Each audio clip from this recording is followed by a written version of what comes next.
Ready. 365 मध्ये मी सुनील भोळे आपलं स्वागत करतो. दरवेळेला आम्ही आपल्याशी जो एक कमिटमेंट केली आहे की काहीतरी नवीन आपल्यासमोर आम्ही देऊया.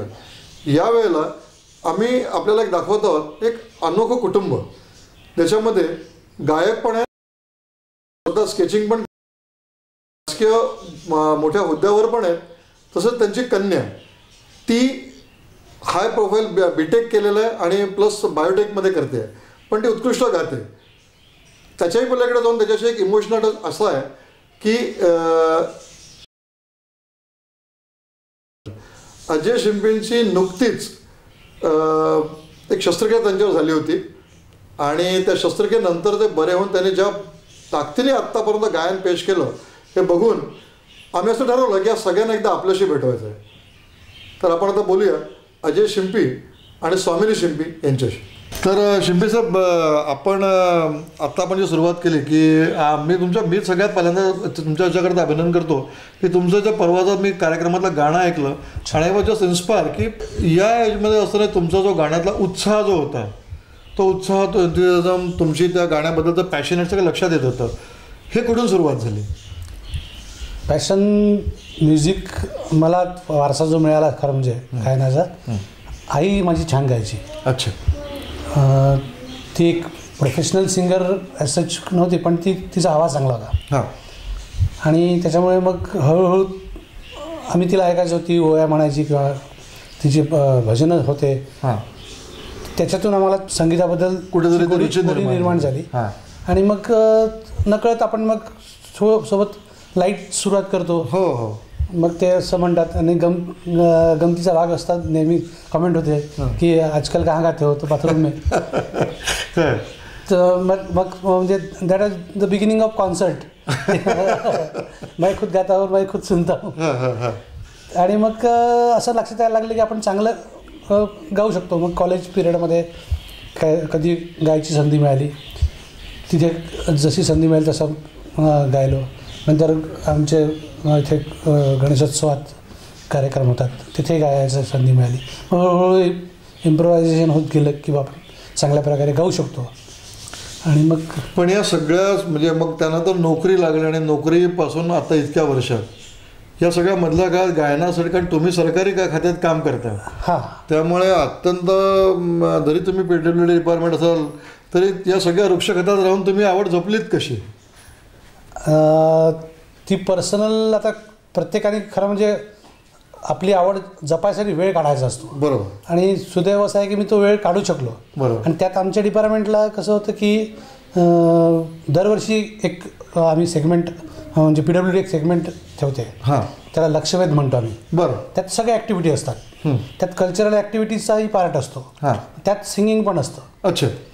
मग ते सिंगिंग, त्याला मी संगीत रजनी असं टायटल दिलेलं आहे. बरोबर. ते खात्यातर्फे तो कार्यक्रम होतो. त्यात दरवर्षी आम्हाला ती संधी मिळते. अच्छा. मग ती वेगवेगळ्या ठिकाणी होतात. यवतमाळला होतात, अमरावतीलाही होतं, अकोल्यालाही होतं. आणि त्या सगळ्या कार्यक्रमांमध्ये आम्ही दरवर्षी गाणी म्हणतो. हा तुमचा इंजिनियर्स असोसिएशनचा जो कार्यक्रम झाला हा किती वर्षापासून होता? हा आमचा ही 7वी सेगमेंट. आम्ही वर्षाचा 2 कार्यक्रम करतो. बरं. 3 वर्षापासून आमचा आहे सुरू आहे. आणि याच्यामध्ये क्रायटेरिया काय असतो की रिटायर झालेले पण गातात की तुमच्या रेग्युलर जॉबमध्ये आहेत ते लोकच गातात फक्त? रिटायर वगैरे हा आम्ही फॅक्टर ठेवला नाही त्याच्यात. अच्छा. जो लाईक टू सिंग, ज्याला आवडतं गाणं गायला तो, प्लस तो अपीलिंग असला पाहिजे. म्हणजे सिंगिंग साठी तो हे असला पाहिजे, कोणी यावं आणि गाणं म्हणावं अशी आमची अपेक्षा नाही आहे. त्यांनी स्वतःला कुठेतरी प्रूव्ह करायला असावं. तर आम्ही आमच्यासाठी, आमच्या PWDच्या लोकांसाठी आम्ही एक गमतीने लोक आम्ही त्याला CET म्हणतो. अच्छा. की लक्षवेधला चांगलं गाणं म्हटलं तर मग आम्ही त्याला आमच्या ग्रुपमध्ये ॲड करायचा प्रस्ताव देतो. बरं. त्याला त्याच्या काही आमच्या छोट्या मोठ्या काही टर्म्स अँड कंडिशन समजावून सांगतो की बा या टर्म्स अँड कंडिशनवर म्हणावं लागेल गाणं. मग जर तो तयार असला तर मग आम्ही त्याला आमच्या ग्रुपमध्ये एक्सेप्ट करतो. कारण आम्ही जो परवाचा तुमचा कार्यक्रम बघितला सर, त्याच्यामध्ये ज्या पद्धतीने तुमचे सगळे पार्टिसिपंट्स गात होते ते अतिशय मनापासून गात होते. कमालीच्या सुरात गात होते. कारण सध्या अमरावती शहरामध्ये ज्या पद्धतीचे गाण्याचे कार्यक्रम आम्ही ऐकतो, कारण मीडियामुळे आम्ही बहुतेक कार्यक्रम करत असतो. बरोबर. त्याचा आता अपेक्षाहून अतिशय चांगला कार्यक्रम तुमचा तो झाला. त्याच्यामध्ये गाण्यांचं चॉईस निश्चितच ऑर्गनायझेशन फॅन्टॅस्टिक होतं आणि त्याचा सगळ्यांचे परफॉर्मन्सेस अतिशय उत्तम झाले आणि एक वेगळे तुम्ही लोकांनी काहीतरी कल्चर तयार करून दाखवलं. तुम्ही अपेक्षा वाढवल्या आहेत या कार्यक्रमाने अनेकांच्या. आणि कारण बऱ्याच लोकांनी तो कार्यक्रम अटेंड केलेला नाही अजून, म्हणून मी त्यांना सांगतोय की ज्यांनी हे कार्यक्रम अटेंड केले त्यांनी याच्यानंतर जेव्हाही कधी संधी मिळेल तेव्हा हा कार्यक्रम जरूर अटेंड करा. कारण ह्या लोकांच्या त्याच्यामागचे एफर्ट्स आणि त्याच्या गाण्यावरचं जे प्रेम आहे आणि त्यासाठी त्याला ते न्याय देण्यासाठी जे प्रयत्न करतात ते त्यांचे सगळे एफर्ट्स जेव्हा ते परफॉर्म करतात तेव्हा दिसून येतं की यांनी सगळ्यांनी मनापासून केलेलं आहे. हे करत असतानाच शिंपे साहेबांना मला एक दुसरा प्रश्न विचारायचा आहे की हा कार्यक्रम चालू असताना त्यांच्याबरोबर एक गायिका युगलगीत गात होती. अनेकांना माहीत नव्हतं ती कोण गाते आहे, पण ती अत्यंत उत्स्फूर्तपणे गात होती ती. आणि तिचा परफॉर्मिंग आर्ट ज्या शब्दाचं आपण म्हणाल तर तिचं खरंच परफॉर्मिंग अप्रतिम होतं. आणि कार्यक्रम सुरू असताना आम्हाला नंतर कळलं की त्यांची कन्या आहे. तर आता आपण तिच्याशी भेट घेऊया. नमस्कार, माझं नाव स्वामिनी शिंपी आहे. आता तुम्ही ज्यांच्याशी बोलत होते अजय शिंपी, त्यांची मी मुलगी आहे. आणि माझं एज्युकेशन BTech बायोटेक्नॉलॉजी झालं आहे सिंहगडवरून, पुण्याहून. आणि आत्ताच झालेल्या प्रोग्रामच्या परफॉर्मन्ससाठी मी आले होते अमरावतीत. आणि सध्या मी कॉम्पिटेटिव्ह एक्झामसाठी प्रिपेअर करते आहे. आणि हा प्रोग्राम झाल्यानंतर परत तिकडे पुण्याला रवाना होणार आहे. सो मधात काका मला प्रश्न विचारण्यासाठी आले होते घरी, म्हणून मी तुमच्याशी बोलते. सो बोलूया. हरकत नाही. आला फ्रेम.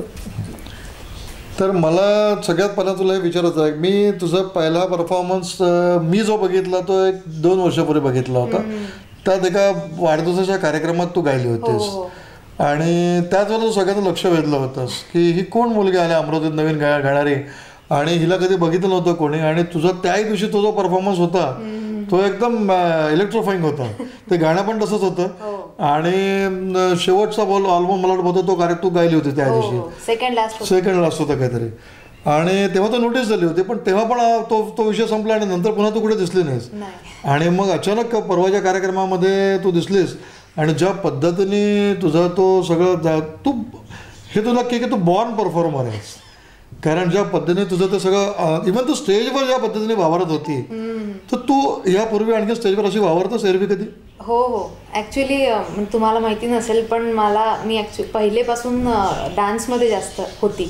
बरं. म्हणजे आमच्या मंडळातर्फे इथे विदर्भस्तरीय किंवा जिल्हास्तरीय डान्स कॉम्पिटिशन व्हायची. सो त्यात मी कंटिन्युअसली म्हणजे पहिल्या 3 ह्याच्यात मी नेहमी यायचे. एक्सलंट. आणि लावणी हा लोकगीताचा लोकनाट्याचा प्रकार, त्याच्यात मी जास्त निपुण आहे. अच्छा.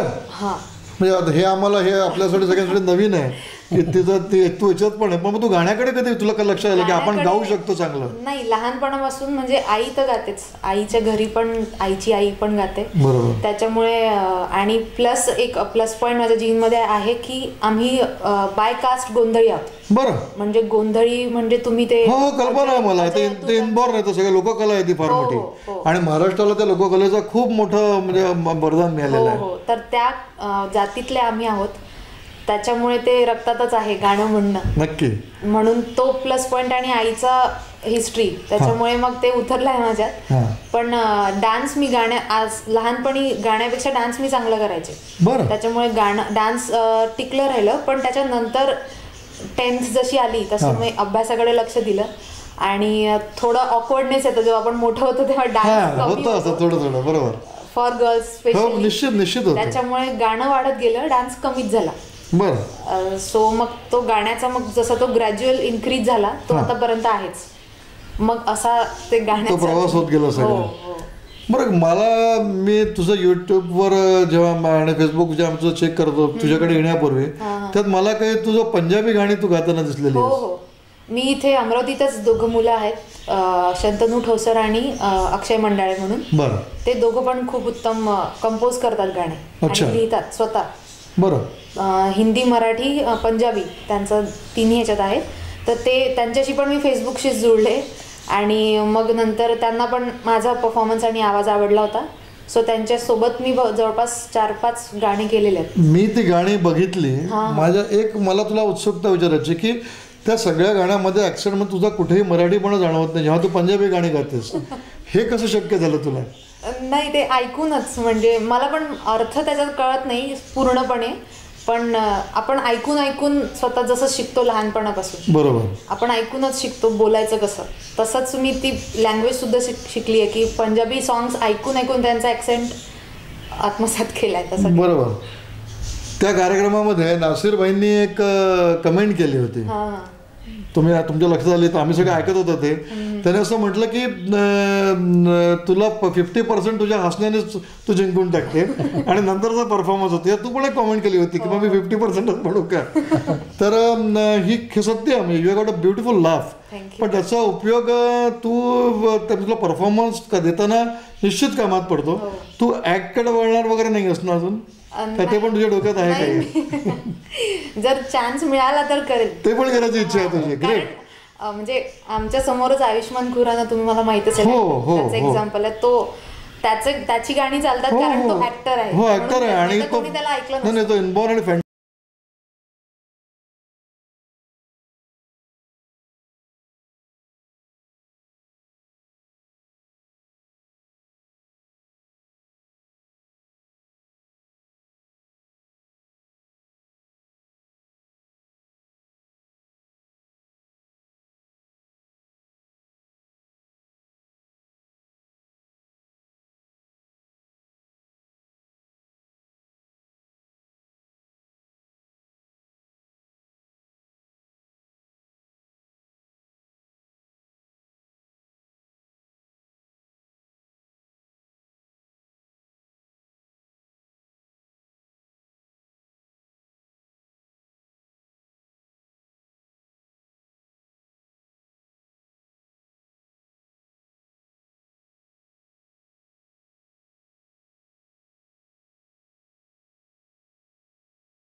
म्हणजे अगदी लोकही अप्रिशिएट करतात काही गोष्टी आहे की साहेब तुम्हाला कुठल्याच प्रकारचं व्यसन नाही आहे आणि तरी तुमच्यासोबत हे असं का व्हावं. बरोबर.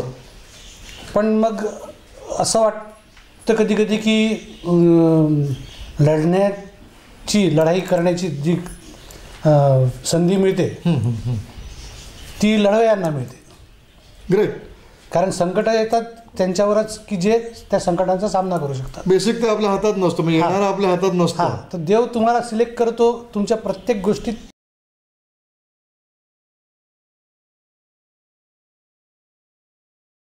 येतं तर अपयश ही एक तसं पाहिलं तर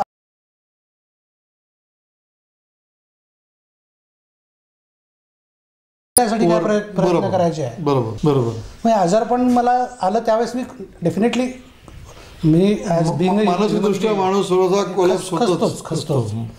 पण मग त्या पिरियडमध्ये मला जे आमचं PWDचं वर्क आहे त्या वर्कपासून मला डिपार्टमेंटनी माझ्या आजारपणामुळे थोडंसं बाजूला केलं.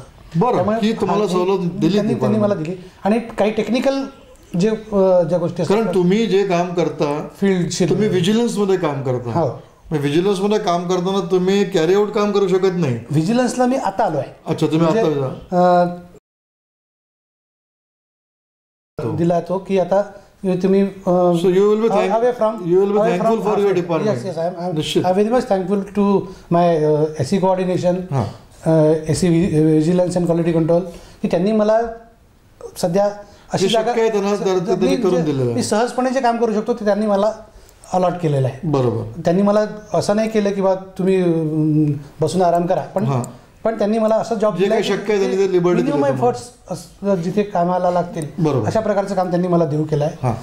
कारण फील्डवर खूप जास्त ताण पडतो कामाचा. बरोबर. तर तिथे मग मला त्यांनी ऑफिसला असताना सब डिव्हिजनला असताना त्यांनी मला थोडं रिलॅक्स केलं. बरोबर. आणि त्याच्यातून जो मला वेळ मिळाला, मग जो काय मला पूर्ण वेळ काम करायला लागायचं, त्या वेळेचा मी उपयोग माझ्या कलेच्या जोपासण्यासाठी केला. मग मला एक सांगा, डू यू ॲग्री दिस की बस लोक म्हणतात की music is the best medicine? Yes, तुम्ही आता अनुभव घेतलेला नको. हे एक तर मेडिसिन आहेच. त्यांनी तुमचा ताण जर तुम्हाला घालायचा असेल तर बरेचसे लोक बरेचशी कामं करतात. बरोबर. पण मी असं म्हणतो की जर तुम्ही संगीताकडे जर वळले असाल, संध्याकाळचा वेळ जर तुम्ही, म्हणजे एक संस्कृत पण श्लोक आहे त्याचा थोडीशी एक लाईन सांगेल, काव्यशास्त्र विनोदेनं कालो गच्छति धीमताम. म्हणजे बुद्धिमान लोकांचा वेळ हा काव्य आणि शास्त्रांची चर्चा करण्यात खर्च होतो, किंवा आपण त्याला जोड देऊ संगीतामध्ये किंवा कलेमध्ये खर्च करतात ते लोक. बरोबर. आणि व्यसनेण्याचे मूर्खानाम. बरोबर. व्यसनाने माणूस म्हणजे मूर्ख लोक व्यसनाकडे वळतात. वहिनी, जेव्हा तुम्हाला हे सगळ्यात पहिल्यांदा कळलं यांना असा काही त्रास होतोय आणि आता तो त्रास वाढतोय आणि काहीतरी आपल्याला करायचं आहे, तुम्हाला पहिली रिॲक्शन तुमची काय होती? माझी रिॲक्शन हेच होती की बा माझेच मिस्टर का. बरोबर, नॅचरल. काही व्यसन नाही, काही नसतं. आपण म्हणतो की बघ व्यसनांमुळे काही होत असं, काही नसताना असं अचानक का व्हावं. आणि कामावर प्रेम, सगळ्या गोष्टी व्यवस्थित असू नये असं. बरोबर. पहिली रिॲक्शन ती होती. रिॲक्शन तीच होती. आणि सगळे देव आठवले मला एकदम. आणि असे वेगवेगळे एकटा पडल्यासारखं होतं. आणि एकदम म्हणजे वेगवेगळे विचार याचे सगळे निश्चित येतात. बरोबर. यायची भरपूर.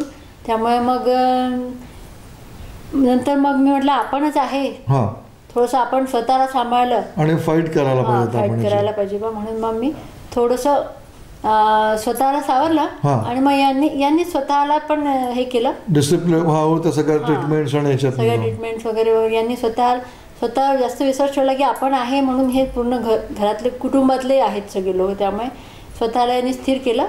आणि नंतर मग आम्ही दोघांनी मग त्याची फाईट करायचं ठरवलं. जे काय होईल ते पुढे होईल, पण आपण सध्या आता या याच्यातून जातं, हे दिवस जाईल, निश्चित जातील. आणि या पिरियडमध्ये मग आम्ही दोघांनी सगळी निगेटिव्हिटी जायसाठी गाण्यात माईक आणलेलाच होता. त्यात मग तुम्ही मला मान्य कराल की म्युझिकने याच्यामध्ये खूप मोठा रोल प्ले केला, साथ दिली तुम्हाला सगळ्याच्या. सर, मला तुम्ही एक सांगा की आजकाल हे आपण दर 10 फॅमिलीनंतर कोणाला कसं काहीतरी येतं, कोणाला हार्टचं आहे, कोणाला किडनीचं आहे, कोणाला काही आहे. तुम्ही या सगळ्यातनं बाहेर पडलात, यशस्वीपणे बाहेर पडला, लढा दिलात, आणि आता तुम्ही पुन्हा नॉर्मल लाईफ जगताय. बरोबर. तुम्ही काय संदेश द्याल ज्या लोकांना अशा प्रकारचे त्रास आत्ता आहेत किंवा भविष्यात झालं तर त्यांनी कसं वागलं पाहिजे? तुम्ही काय म्हणाल? सगळ्यात पहिले तर स्वतःवर विश्वास ठेवणं जरुरी आहे सगळ्यात. आणि दुसरं, कुटुंबाने आधार देणं जरुरी आहे जो आजारी आहे त्याला. आणि तिसरं महत्त्वाचं म्हणजे की असा जर काही म्हणजे किडनीशी रिलेटेड किंवा अजून कुठल्या गोष्टीशी रिलेटेड जिथे ट्रान्सप्लांटेशन हा एक फॅक्टर येतो, तो एकमेवच पर्याय उरतो, अशा वेळेस कुटुंबातल्या लोकांनी सपोर्ट करण्याशिवाय गत्यंतर नसते. बरोबर. त्यांनी जर सपोर्ट केला तर तो माणूस त्या सगळ्या आजारपणातून तो वर येऊ शकतो. आणि तो कुटुंबाच्या आधाराशिवाय वर येऊ शकत नाही.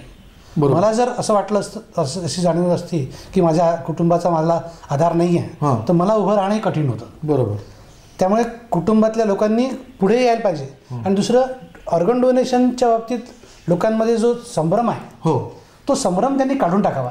बरं. किंवा असं केल्याने असं होते, तसं केल्याने तसं होते. मेडिकल सायन्स आजच्या डेटला खूप जास्त पुढे आहे. बरं. खूप जास्त ॲडव्हान्स आहे. आणि ज्या आजारपणावर आपण आतापर्यंत म्हणत होतो की औषधं नाही आहे, उपचार नाही आहे, त्या सगळ्या गोष्टींवर आज उपचार आहेत. आणि दुसरं, ऑर्गन डोनेट केल्याने, जसं ब्लड डोनेट केल्याने आपण अशक्त होत नाही, तसं ऑर्गन डोनेट केल्यानेही आपण अशक्त होत नाही. कारण बऱ्याच लोकांचा एक गैरसमज आहे. म्हणजे मला इव्हन मी पण अनभिज्ञ आहे की असं काही केल्याने आपल्या डे टू डे रुटीनमध्ये काही फरक पडतो का? जे लोक डोनेट करतात त्यांच्या, ते काही कळत नाही, त्यांना काही त्रास होत नाही. कारण बरेच केसेसमध्ये असं होतं की बरेचसे लोक जन्माला येतात की ज्यांना जन्मताच एक किडनी असते. बरं. ती माहिती नसते, त्यांना माहिती नसतं, त्यांना माहितीच नसतं. कुठेतरी जेव्हा एखाद्या वेळेस सोनोग्राफी करायचं काम पडतं किंवा काय, म्हणजे माझ्या माहितीत एक पर्सन असं आहे की ज्यांना रिटायरमेंटच्या वेळेस 1 year बिफोर काहीतरी प्रॉब्लेम झाला म्हणून मग त्यांनी सोनोग्राफी केली, त्यांना कळलं की आपल्याला एकच किडनी आहे. आणि तो माणूस सगळ्या ॲक्टिव्हिटी करत होता, ग्रेट. क्रिकेट खेळण्यापासून तर धावण्यापासून सगळं, कारण बॉडीला त्याची सवय होऊन जाते. बरोबर. हां. आणि जेव्हा आपण ऑर्गन डोनेट करतो 1 किडनी, तर you can survive on 1 kidney alone. कारण ज्याला देतो आपण त्याच्याकडे ती एकच असते. म्हणजे त्याच्यावर तो सर्वाईव्ह होऊ शकतो, त्याला त्याचा काही वेगळा त्रास नाही, नसतो. आणि त्रास होत नाही त्याला काही, म्हणजे पेशंटला खूप त्रास होतो बा असं काहीच नाही आहे. बरं. म्हणजे त्याच्यामुळे ज्यांना डोनेशनची संधी मिळते आहे त्यांनी घ्यावी. त्यांनी ती घ्यावी. करावं असं तुम्ही आवाहन करा. कारण एक माणसाचं जीव हां, वाचवण्याचं फार मोठं पुण्य आपल्याला मिळतं. नक्कीच. आता शिंपी साहेब, आपण गाण्याकडे वळूया पुन्हा. बरं. तुमचं सगळ्यात आवडतं गाणं कोणतं तुम्ही आमच्या प्रेक्षकांना ऐकवाल? अच्छा. जे तुमचं स्वतःचं फेवरेट गाणं आहे, जे तुम्हाला स्वतःला आनंद देऊन जातं. मला इन्स्पायरिंग जे गाणं होतं, हां. अजूनही आहे, हां. ते गाणं होतं रुक जाना नहीं तू.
जैसे ये सिलसिले अरमान ऐसे दिल में खिले जिनको कभी मैं न जानूं, वो हमसे कभी ना मिले, कैसे मिले दिल न जानूं.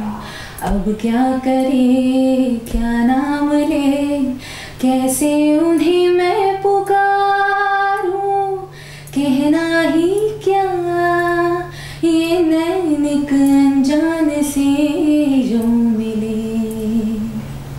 एक्सलंट, एकदम फर्स्ट क्लास. हे बॉम्बेतलं गाणं होतं आणि म्युझिक कोणाचं होतं? ए.आर. रहमानचं म्युझिक होतं. आणि कोणी गायला? मिनमिनीने गायलाय? नाही, बॉम्बे सॉरी कोणी गायलाय?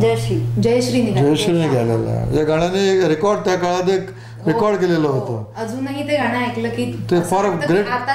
नाही, फारच फ्रेश आणि ग्रेट कंपोजिशन आहे ती. आणि ए.आर. रहमानचं खासियत पहिल्यापासून अशी की तो सगळं ट्रॅडिशनल वेगळ्या म्युझिक्सना एकत्र करून तो नवीन प्रयोग करतो नेहमी काहीतरी. आणि तू पंजाबी गायली, मराठी मुलगी पंजाबी गाणं गाऊ शकते आणि कुठे तिच्या डिक्शनमध्ये आणि तिच्या ॲक्शनमध्ये फरक पडत नाही, ती पंजाबीच वाटते. हे तू गायले त्यात त्याची एक झलक आम्हाला ऐकवतो. माझं आता येणार आहे एका आठवड्यानंतर येणार आहे एक गाणं. बरं. जे की म्हणजे आमचं जनरली माझ्या चॅनलवर व्हायचे रिलीज गाणे, तर आता हे गाणं तुझ्या चॅनलवर म्हणजे नेमकं तुला काय म्हणायचं? म्हणजे माझं चॅनल आहे, मी युट्यूब चॅनल जसे आपण बघतो तसं माझं स्वतःचं चॅनल आहे, म्युझिक स्टोरीज नावाचं. तर तू आमच्या प्रेक्षकांना सांग की त्यांना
वा वा वा वा वा, सुंदर.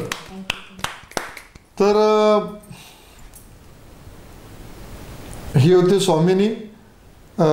स्वामिनीने ज्या पद्धतीने तिने पंजाबी आणि हिंदी ह्या दोन्ही गाण्यांना जे अस्खलितपणात आपल्याला गाऊन दाखवले आणि सुरात गायले मुख्य म्हणजे, तर तिचे जे काही स्वप्न आहेत ती नक्की पूर्ण होत आणि एक अधिकारी होण्याचं जे स्वप्न आहे ते तर होईलच, पण त्याबरोबर आमची तिला अशी विनंती राहील की तू तुझ्या म्युझिककडे पण थोडं लक्ष दे, कारण आम्हाला अमरावतीमध्ये मिळालेली एक अशी तू नवीन गायिका आहे, तिच्याकडे एक गिफ्टेड असा आवाज आहे.